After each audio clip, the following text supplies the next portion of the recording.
Bon matin les amis, bon matin tout le monde. J'espère que tout le monde va bien ce matin. Je vous parle de 3 étapes dans la vie chrétienne. C'est extrêmement important pour que chacun de nous aujourd'hui puisse comprendre ces 3 étapes. Parce que des fois on est chrétien, on vient dans la vie chrétienne, mais on ne comprend pas exactement c'est quoi les étapes. Aujourd'hui, je vais vous en parler. La première étape de la vie chrétienne, c'est l'étape de délivrance. Jésus t'a délivré de Satan. Il t'a délivré de l'esprit de Pharaon. C'est une délivrance. La Bible dit qu'il nous transporte du royaume des ténèbres au royaume de Dieu. Le royaume de Dieu, donc c'est le royaume de Jésus-Christ.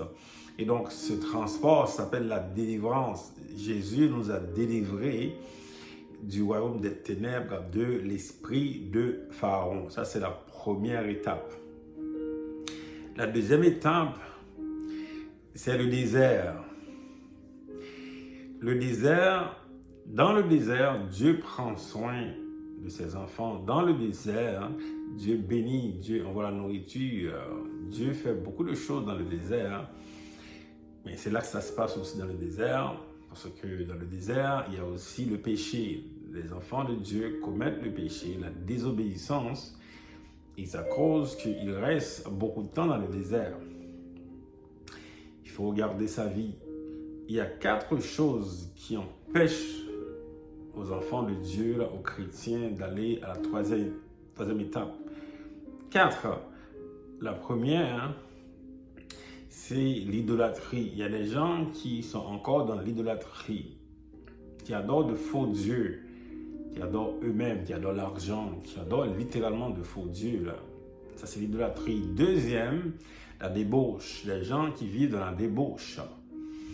Troisième chose, la tentation. Ils tentent Dieu. Tenter Dieu, c'est de voir sa bonté, de voir sa miséricorde et encore d'être incrédule.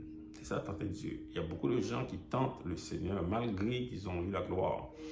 Et finalement, la troisième chose, c'est le murmure. Les gens tout le temps là, qui se plaignent, tout le temps.